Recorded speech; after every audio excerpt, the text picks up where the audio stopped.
Every 32 seconds, someone's car is stolen in the US. Toyota, Honda, Ford, doesn't matter. If a thief wants it, they're getting it. But the way they do it, it's not always high-tech. Sometimes it's as subtle as a coin in your door handle. Sounds dumb, right? That's exactly why it works. Watch all 13 tricks thieves use to steal your car or risk falling for the last one. Scam number 13, keyless relay attack. This one's slick. No glass broken, no doors pried. They just walk up and take your car like it's theirs.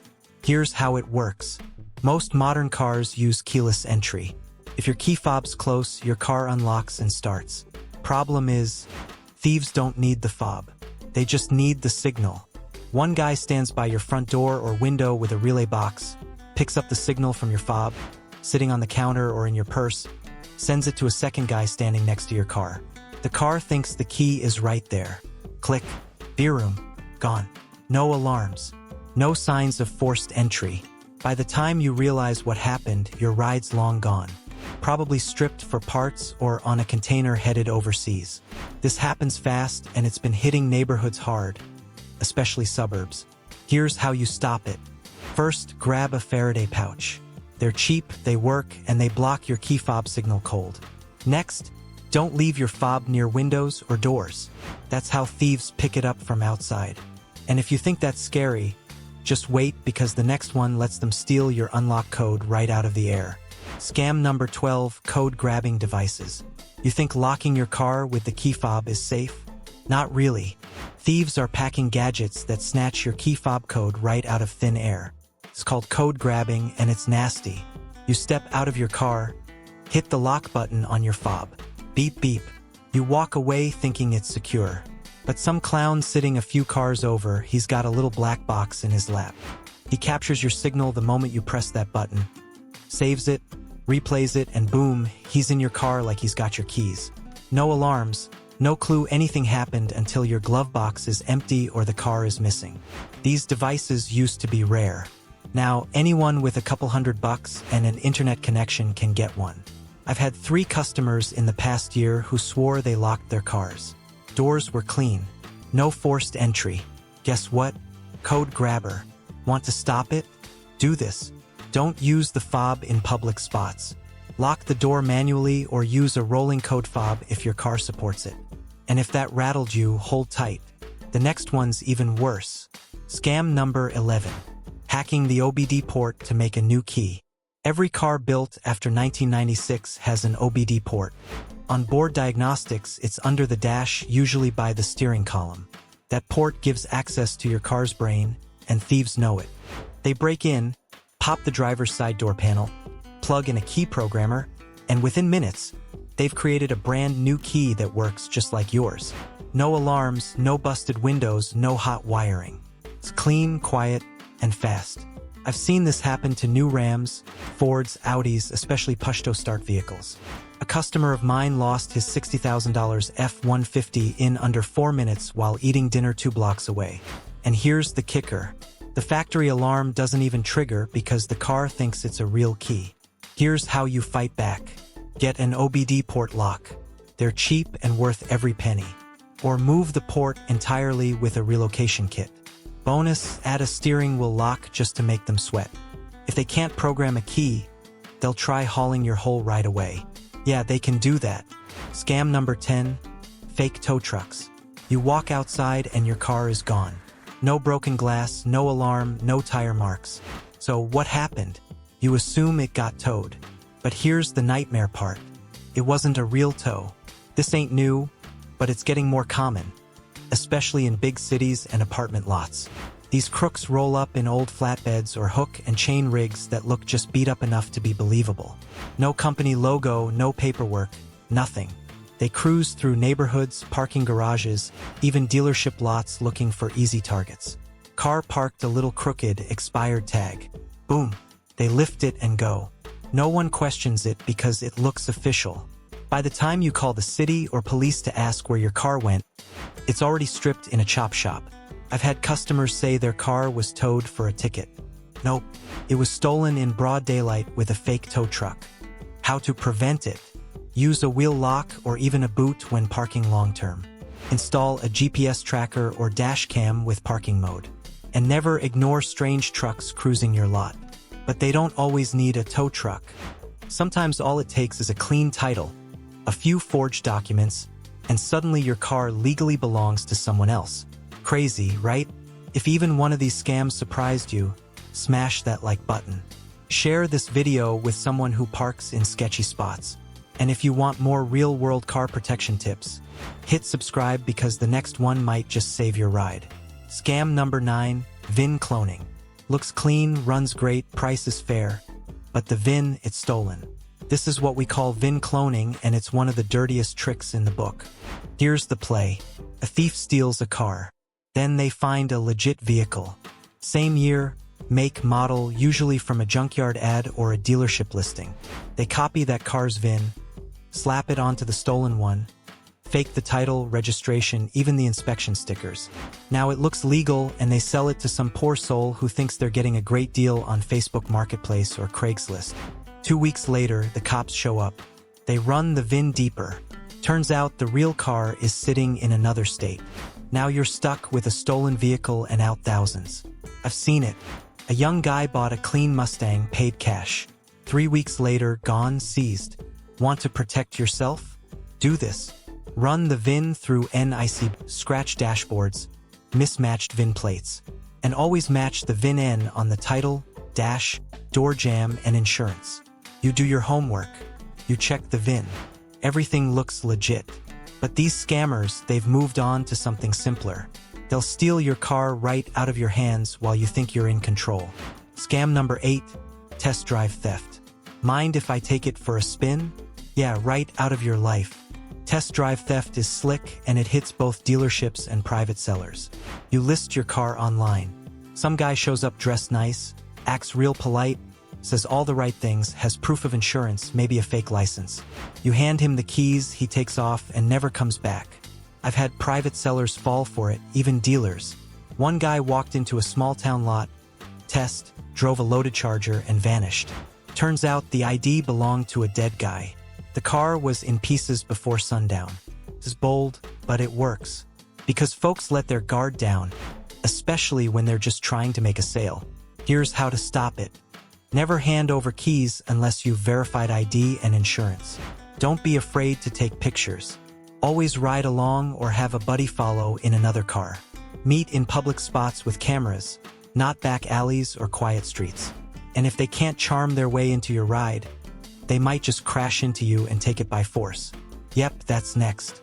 Scam number 7, bumper bump and grab. They don't want your insurance. They want your car.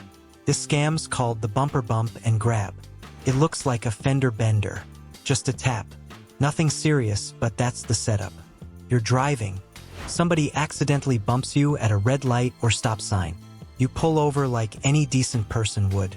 You get out to check the damage, maybe even pop your trunk. That's when their buddy jumps in your car and takes off. A lady lost her SUV like this in a grocery store parking lot midday in public. They bumped her. She stepped out and her purse, keys, phone, everything was gone with the car before she even turned around. Happens fast.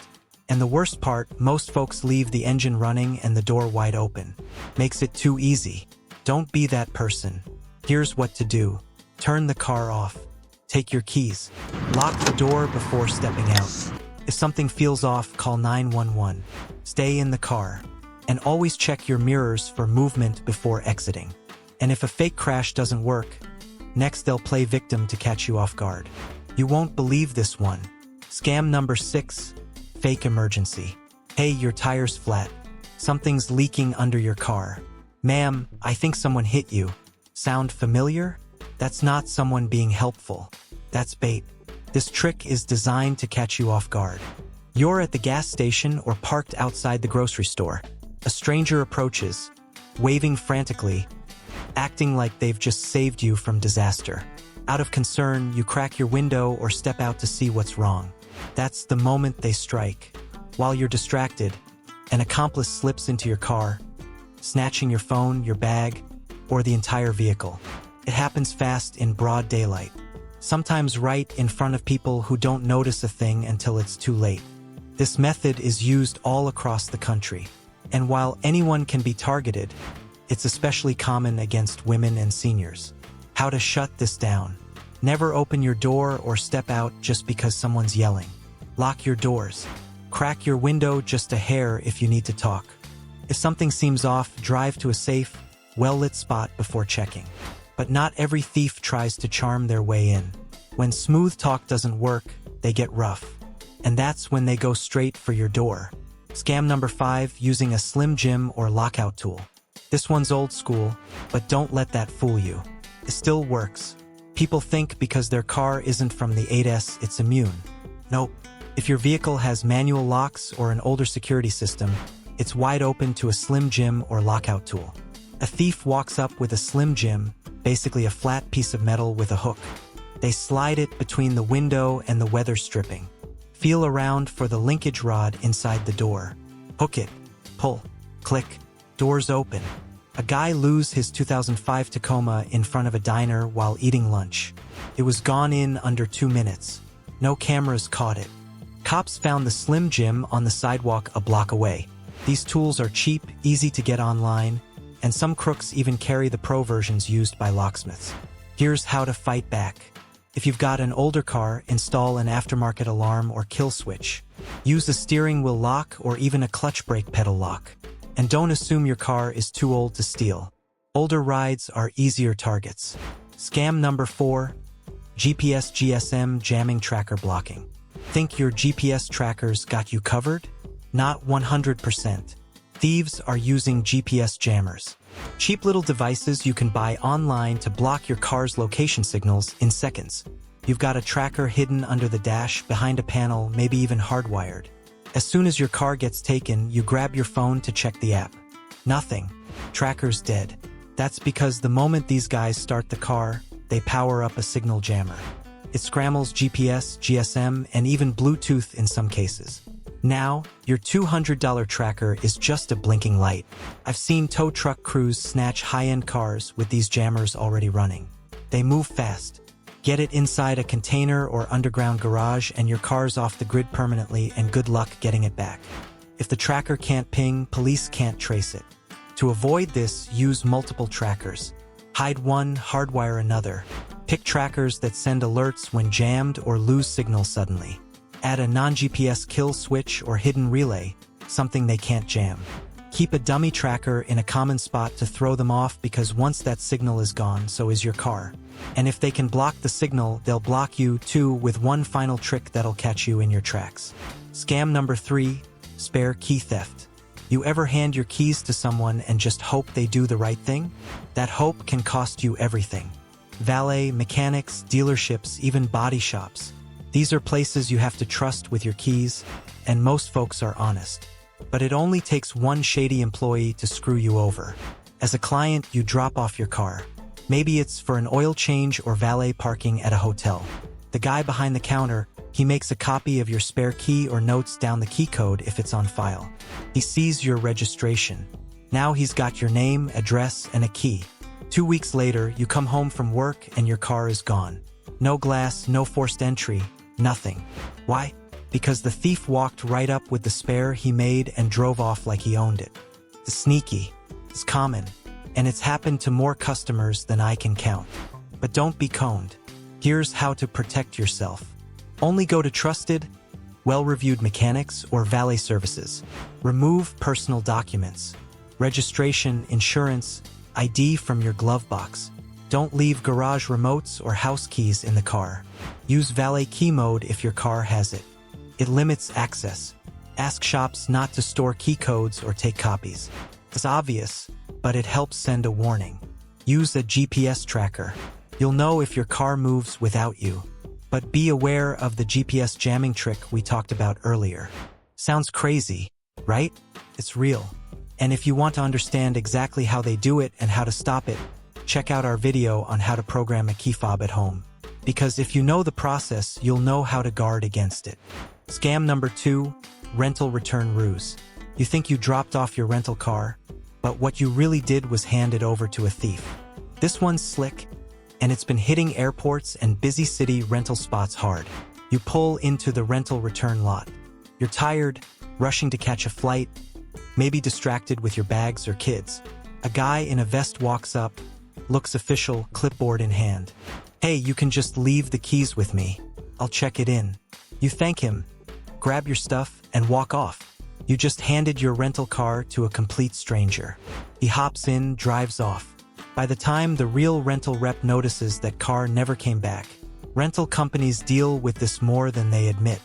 I've spoken to 2 people in the last year alone who got hit by this exact scam. One was charged by the company for a missing vehicle. The other still dealing with the legal mess months later. To avoid this, only return rentals at official counters or secured lots. Never hand keys to anyone without ID or uniform. Get a printed or emailed return receipt. Take a photo of where you parked it and who took the keys. Use the Dropbox if the counter's closed. Up to now, these scams have relied on speed, surprise, or trust. But this last scam, it's simple, almost laughably simple, and yet it's one of the most dangerous warning signs a thief has targeted your car. Scam number 1, the coin in the car door handle trick. You walk up to your car. Everything looks fine except there's a coin wedged in the door handle. Maybe it's a penny, maybe a nickel. Most folks don't think twice. You pull it out, toss it, and get in. But here's what you don't see. That coin was put there on purpose. It's not a prank. It's a setup. Crooks use this trick to stop your door from locking. If the coin's wedged just right, your key fob signal won't engage the lock on that door. You hit lock. Lights flash. Beep beep. You walk away. But that door's still open. Now they wait. You head into work or into the mall. They slip in, grab your purse, your laptop, or worse, hide in the back seat. Some of you watching might laugh. What should I call 911 over a penny? Same way folks joke. If you see water in a pool, call the fire department. But listen, this ain't a joke. Because I've seen what happens when people ignore the signs. This isn't just theft. It's about tracking, setup, control. Women have been followed. Some folks got robbed, others lucky to walk away. If you see a coin in your door handle, stop. Do not get in. Check your surroundings immediately. Call the police if anything feels off and warn others. This one might seem small, but it's serious. And now that you know you can't unsee it, stay sharp out there.